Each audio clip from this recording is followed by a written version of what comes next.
The doctor gave her 3 days to live, but our greatest performance had already begun. The woman in that bed was just the opening act. The air in the room was a thief. It stole the scent of the wilting peonies on the bedside table, replacing it with the sterile bite of antiseptic. It stole the sound of life, leaving only the soft, rhythmic sigh of the ventilator and the metronomic beep of the heart monitor. And soon, it would steal my Clara. The doctor's words echoed in the oppressive quiet. A 3-day countdown seared into my brain. 72 hours, give or take. I'm so sorry, John. I sat beside her, my hand enveloping hers. Her skin, once so warm and vibrant, felt like cool, delicate parchment. The freckles scattered across her knuckles, the ones I used to call her constellations, were faded now, pale ghosts of the woman who was my entire universe.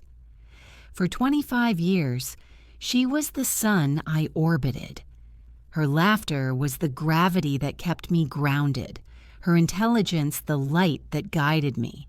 Now her star was collapsing, and soon I would be left adrift in the cold, dark void. Her eyes were closed, her face a serene mask beneath the tangle of tubes and wires. The cancer, a relentless, insidious monster, had devoured her from the inside out, leaving this frail shell. The nurse, a kind woman named Brenda with tired eyes, had just been in to check her vitals. She gave me a sad, pitying look, the one I'd grown to hate over the past few weeks. It was the look people give to a man whose life is already over. He just doesn't know it yet. But they were wrong. I leaned in closer, my lips brushing against the fine, downy hair at her temple. I felt a strange calm settle over me, a clarity that cut through the fog of grief. This wasn't an ending. It was a finale, a meticulously planned performance years in the making. I squeezed her hand, a gentle pressure, our secret signal. And then I smiled. It wasn't a sad, brave smile. It was a genuine one, full of love and anticipation, and a hint of something else, something sharp and triumphant. "It's almost time, my love," I whispered, my voice steady. "They'll never see it coming." As if on cue, the door to the private room creaked open. In walked the vultures, Clara's brother, Marcus, and her sister, Evelyn. They always traveled in a pack, drawn by the scent of decay and opportunity. Marcus, with his tailored suit and a face that looked perpetually sour, as if he'd just bitten into a lemon. Evelyn, dripping in jewelry that clashed with her faux somber expression, her eyes darting around the room, assessing, calculating. "John," Marcus said, his voice oozing a sympathy as fake as his Rolex. "Still here. You must be exhausted." "Where else would I be?" I replied, not bothering to look at him. My focus was on Clara. Evelyn drifted closer to the bed, her heels clicking softly on the linoleum. She placed a hand with perfectly manicured nails on Clara's arm, a gesture meant to look loving but was as cold and hard as the diamonds on her fingers. "Oh, our poor, sweet Clara," she cooed. "It's just so unfair." I could feel the anger, a hot, familiar burn rising in my chest. Unfair. They had the gall to talk about what was unfair. They, who had leeched off Clara's generosity for years, who saw her success not as something to be proud of, but as a well that would never run dry. They, who had called her a fool for marrying me, a simple carpenter, and then had no shame in asking for loans that were never repaid. They saw her illness not as a tragedy, but as an impending inheritance. I watched them, their little performance of grief, and my smile widened. They thought this was their victory lap. They thought in 3 days they would be popping champagne and calling lawyers to divide the spoils. They had no idea what Clara and I had put in motion. They saw a dying woman and her broken husband. They didn't see two partners in crime about to pull off their final, greatest act. I glanced at my watch, a deliberate, slow movement that caught Marcus's eye. He frowned. "Something funny?" "No," I said, turning my gaze back to him, letting him see the cold fire in my eyes. "Just making sure we're on schedule." He and Evelyn exchanged a confused look. They didn't understand. They couldn't possibly. They believed the doctors. They believed the charts. They believed what their own greedy eyes told them. The doctor said Clara had 3 days left to live, but the doctor didn't know our secret. The doctor didn't know that, for our plan to work, Clara had to be gone long before the machines fell silent. In fact, he was wrong about everything. He didn't know that the woman lying in this bed hadn't been my Clara for a week. Marcus and Evelyn saw only the surface, the tragic tableau they'd been expecting for months. Their grief was a costume, and their performance was so laughably bad it was almost insulting. They didn't notice that the woman's hair, though dyed to match Clara's chestnut brown, didn't have the single, stubborn silver streak at her right temple. They didn't see that the hands, though frail, lacked the faint, pale scar on the left thumb from a long-ago incident with a bread knife. They saw what their greed wanted them to see, a dying cash cow. The woman in the bed was Sarah.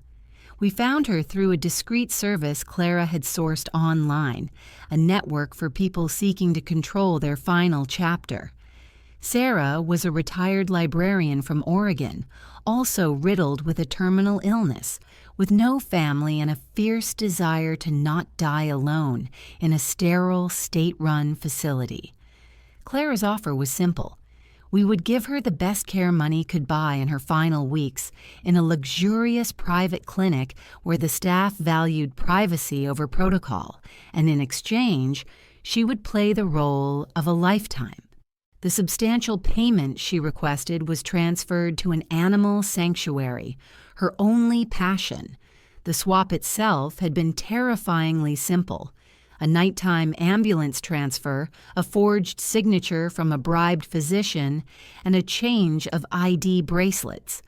The real Clara was wheeled out as Jane Doe, while Sarah was wheeled in as Clara.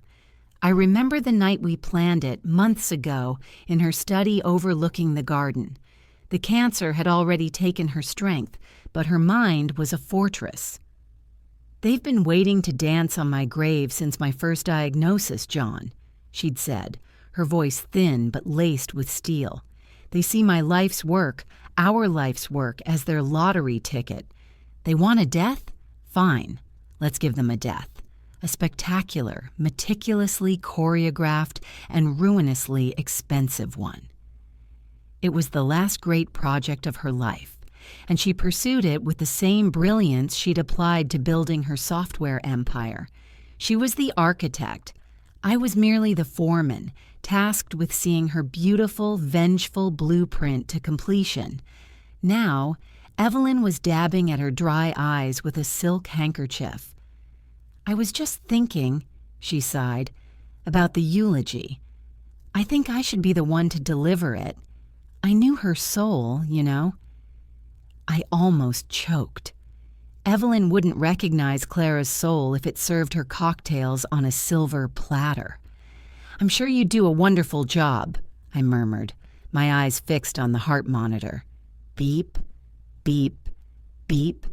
The steady rhythm of a stranger's heart, counting down the seconds to our freedom. The plan was a masterpiece of legal and financial maneuvering. Clara's will was a public document, the one her siblings' lawyers had pored over for years. It stated, quite clearly, that upon her certified death, her entire fortune would pass to a trust for their benefit. They thought they'd won, but they didn't know about the codicil. a nasty little addendum Clara had attached, which stated that if she died before a specific date, a date 1 week from today, the primary trust would be dissolved, and the entire estate would be liquidated and donated to a list of charities they both despised. The final insult. Our job was simple. Keep up the charade, let Sarah pass peacefully, get the official death certificate dated after the deadline, and I would disappear to join Clara at our secret haven. The siblings would get their inheritance, none the wiser, but only after a week-long delay that would feel like an eternity to them. It wasn't about keeping the money from them anymore. It was about control. It was about making them wait on our terms, one last time. It was about the principle. Speaking of arrangements, Marcus said suddenly, breaking the quiet. He pulled out his phone, his thumb swiping across the screen. He was trying to look casual, but there was a new tension in his shoulders. I was just double-checking a few things with the estate lawyer. He mentioned something odd. I felt a cold prickle on the back of my neck. He said Clara's safety deposit box at the downtown bank was accessed 2 days ago. He finally looked up from his phone, his gaze sharp, analytical, pinning me in my chair. Strange, isn't it? Since she's been, he gestured vaguely at the woman in the bed, incapacitated here for over a week. He held my gaze, a flicker of genuine suspicion in his eyes for the first time. Did you go into her box, John? My heart hammered against my ribs, a frantic drumbeat against the steady metronome of Sarah's monitor. Of all the details we'd planned, all the contingencies, we'd overlooked something so simple, the safety deposit box. It was where Clara kept her mother's jewelry, sentimental things I was supposed to collect and bring to our new life. I had gone there myself, using the spare key Clara had given me years ago, never once thinking about the digital log, the electronic fingerprint that would place me there. Yes, I did, I said, forcing a calm I didn't feel. She asked me to. There's a necklace, her grandmother's pearls. She wanted them with her. I gestured towards the small velvet pouch on the bedside table, a prop I'd placed there this morning. It was a weak lie, and I knew it. But Marcus wasn't a fool. He was a piranha, and he'd just tasted blood in the water. Right, he said slowly, his eyes narrowing. He didn't believe me. He looked from me to the woman in the bed, then back again. The gears were turning in his calculating mind.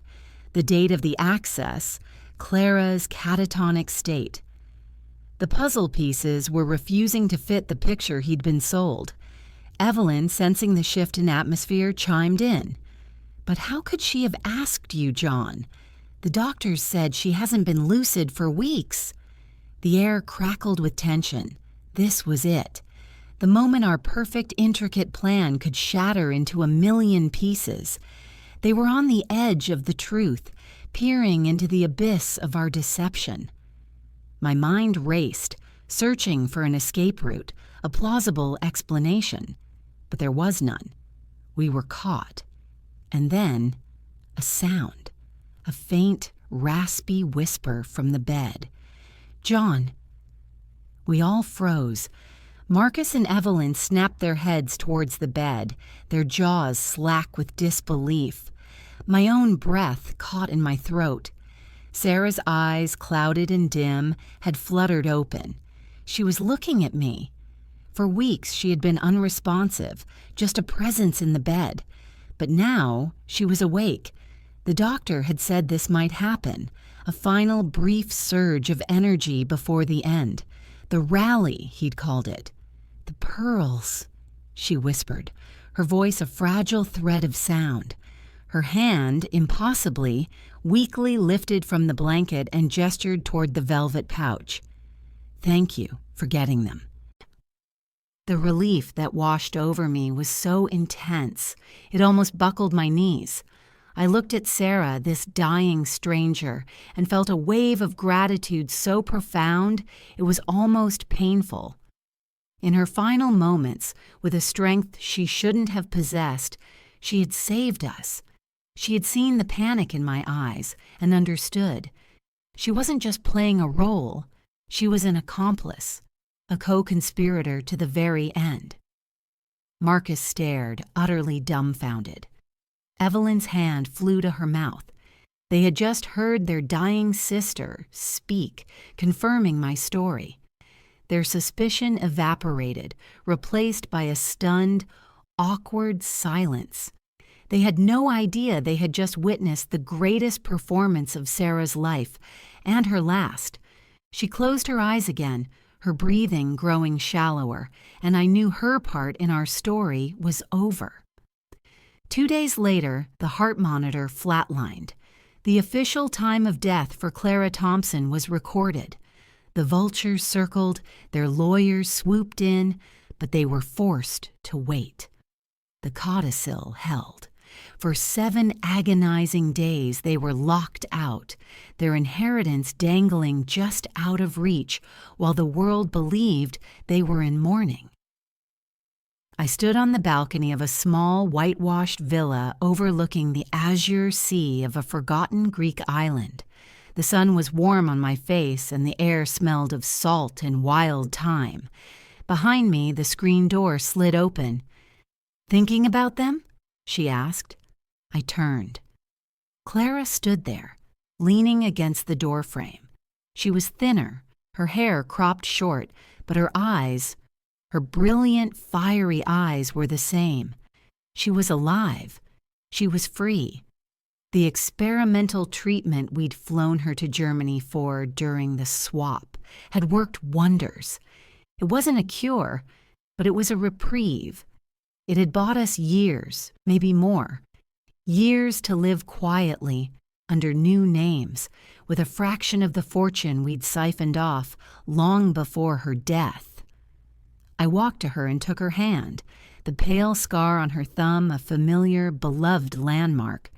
"No," I said, squeezing it gently, "our secret signal." "I was just thinking that we're right on schedule."